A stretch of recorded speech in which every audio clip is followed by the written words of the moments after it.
Hello students, तो चलिए आज हम अपना केनी-जारो रिएक्शन को कंप्लीट करते हैं। तो एल्डिहाइड कीटोन में ये केनी-जारो रिएक्शन एक बहुत इंपॉर्टेंट नेम रिएक्शन है जो अक्सर एग्जाम में पूछे जाते हैं। तो सबसे पहले हमें जैसे कि ये रिएक्शन गिवन है, तो हमें कैसे पता चलेगा कि ये केनी-जारो रिएक्शन है? तो सबसे पहले आपको आइडेंटिफाई करना आना चाहिए। तो देखो, सबसे पहले हम यहाँ क्या देखेंगे, जो हमारा रिएजेंट गिवन है वो NaOH के साथ हीट कर रहे हैं, एक्वस NaOH के साथ हीट कर रहे हैं। तो जैसे दिख गया कि एक्वस बेस है एक्वस मीडियम में और हीट कर रहे हैं, और साथ में हमारा यहाँ कार्बोनिल कार्बन है, तो मतलब या तो अल्डोल या तो केनिजारो। सुनना फिर से क्या बोल रहे हैं। मान लीजिए रिएक्शन में हमको एक्वस NaOH के साथ हीट करता हुआ दिख रहा है, तो और साथ में कार्बोनिल कंपाउंड दिख रहा है, इसका मतलब या तो अल्डोल या तो केनिजारो, दोनों में से कोई एक। अब आइडेंटिफाई कैसे करेंगे कि ये हमारा केनिजारो रिएक्शन है? तो जरा गौर करो। केनिजारो रिएक्शन के लिए हमको एक भी अल्फा मिथाइल ग्रुप्स की जरूरत नहीं पड़ती है, लेकिन अल्डोल में हम लोग क्या पढ़े थे, at least one alpha methyl group होना चाहिए। तो ये बात का सख्त गौर करना। ठीक है, तो ये हमारा क्या हुआ, केनिजारो रिएक्शन हुआ। ठीक है, अल्फा मिथाइल ग्रुप्स याद करो, पिछले वीडियो में मैंने तुम्हें बताया था कि ये तुम्हारा कार्बोनिल का कार्बन है। तो इस कार्बोनिल कार्बन के बगल वाला जो मिथाइल ग्रुप होता है उसी को हम लोग क्या बोलते हैं, अल्फा मिथाइल ग्रुप बोलते हैं। और इसके पास जो हाइड्रोजन्स होंगे वो एसिडिक हाइड्रोजन होंगे, ये हमारे एसिडिक हाइड्रोजन होते हैं। तो जब कार्बोनिल कम कार्बन के बगल में अल्फा मिथाइल ग्रुप है, ठीक है, मतलब उसके पास एसिडिक हाइड्रोजन प्रेजेंट है, तब क्या होगा वहां पर, तब हमारा वहां पर बोलो अल्डोल रिएक्शन हो जाएगा। बट जब एक भी अल्फा मिथाइल ग्रुप्स प्रेजेंट ना हो तब क्या नहीं जा रहा होगा। तो ये हमारा इसका आइडेंटिफिकेशन है, इसे आप गौर करना। केमिकल रिएक्शंस करवा के आइडेंटिफिकेशन के लिए ये हेल्पफुल रहेगा। ठीक है, चलो। तो अब देखिए अब क्या होगा यहाँ पर रिएक्शन। एक और मेजर पॉइंट, ये जो केनीजारो रिएक्शन है इसका भी बिहेवियर अल्डोल रिएक्शन के जैसा होगा। वो कैसे, देखो अल्डोल रिएक्शन हमारा बिटवीन टू मॉलिक्यूल होता था। एक मॉलिक्यूल में बेस अटैक किया, फिर वो जाकर के अपने ही जैसा दूसरे मॉलिक्यूल के अंदर रिएक्ट करता है।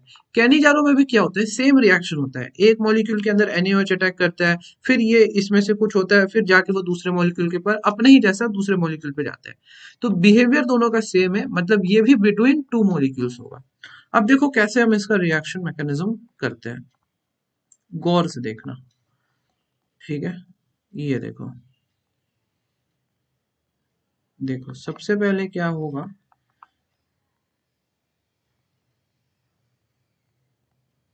ये जो OH है ये हमारा इस कार्बन के ऊपर अटैक किया। क्यों, क्योंकि यहाँ पे कोई एसिडिक हाइड्रोजन नहीं है।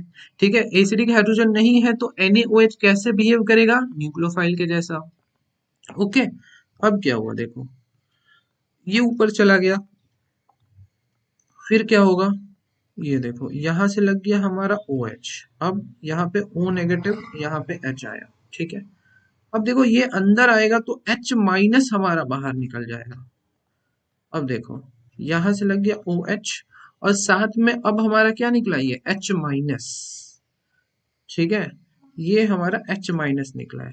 ठीक, अब ये वेरी रिएक्टिव होता है, बहुत ज्यादा रिएक्टिव होता है। ठीक है, तो अब ये क्या करेगा, तो अब ये अपने ही जैसा एक और मॉलिक्यूल के साथ रिएक्ट करेगा। ये देखो ऐसे। ठीक है, यहाँ पे जुड़ जाएगा हमारा H माइनस, और ये ऊपर ऐसे शिफ्ट कर गया। ठीक है, ये देखो यहाँ पे आया O माइनस, यहाँ H आएगा, यहाँ H आएगा। इसके बाद देखो जब हम इसका हाइड्रोलाइसिस करवा देंगे तब क्या होगा, देखो यहाँ लग गया OH, यहाँ H और यहाँ H। आया समझ में?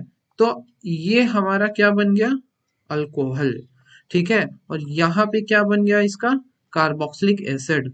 तो ध्यान रखना कि जब हम केनिजारो रिएक्शन करवाते हैं तो क्या होता है, एक मॉलिक्यूल का ऑक्सीडेशन हो रहा है और एक मॉलिक्यूल का रिडक्शन हो रहा है। रिडक्शन मतलब हाइड्रोजन ऐड करना, हाइड्रोजन ऐड करना। रिडक्शन, ऑक्सीडेशन का मतलब ऑक्सीजन ऐड करना।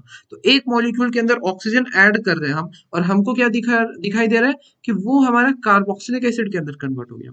एक मॉलिक्यूल के अंदर हाइड्रोजन ऐड कर रहे हैं हम, और हमको क्या दिखाई दिया, वो अल्कोहल के अंदर कन्वर्ट हो गया। समझ में आया? तो यहाँ पे इसके दो प्रोडक्ट्स मिलेंगे, एक हमारा हो जाएगा अल्कोहल वाला और एक हो जाएगा कार्बोक्सिलिक एसिड वाला।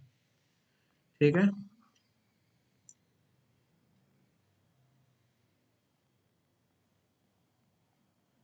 चलो तो इसको हम लिख ले बढ़िया से फटाफट।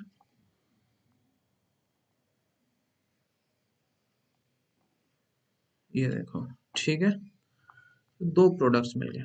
समझ में आया क्या हुआ? कंडीशन क्या थी कार्बोक्स कैनिजारो रिएक्शन की? हमारे अल्फा हाइड्रोजन नहीं होने चाहिए। दूसरी बात क्या पता चली हमें कि यहाँ पर क्योंकि इसके अंदर अल्फा हाइड्रोजन होते नहीं है, मतलब इसके पास कोई एसिडिक हाइड्रोजन नहीं है। क्योंकि इसके पास एसिडिक हाइड्रोजन नहीं है तो जो हमारा NaOH आएगा वो बेस की तरह बिहेव अब नहीं करेगा, अब वो न्यूक्लियोफाइल की तरह बिहेव करेगा। उसके बाद तीसरी बात हमें क्या पता चली कि इस रिएक्शन के अंदर सेम मॉलिक्यूल का ऑक्सीडेशन होता है और सेम मॉलिक्यूल का रिडक्शन होता है। तो सब मॉलिक्यूल जब ऑक्सीडाइज करेगा तो कार्बोक्सिलिक एसिड, और रिड्यूस करेगा तो क्या बनाएगा? अल्कोहल। क्लियर हो गया? चलो एक क्वेश्चन हम आपके लिए छोड़ते हैं, वो क्वेश्चन आप करोगे, ठीक है, और इसका आंसर आप बताओगे, ठीक है।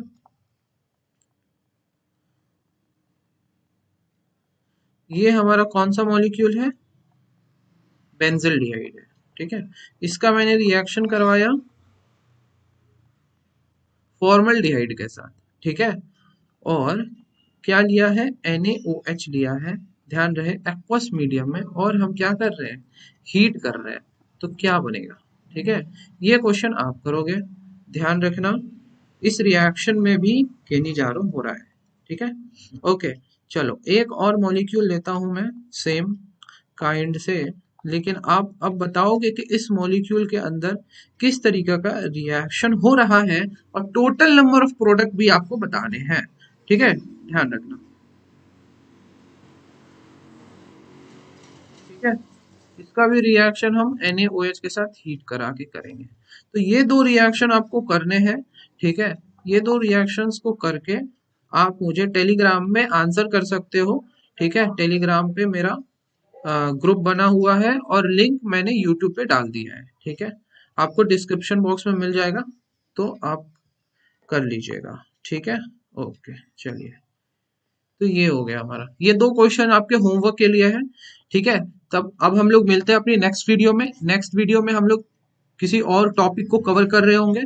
तो तब तक के लिए अच्छे से पढ़ते रहिए। Thank you so much, all the very best, bye bye.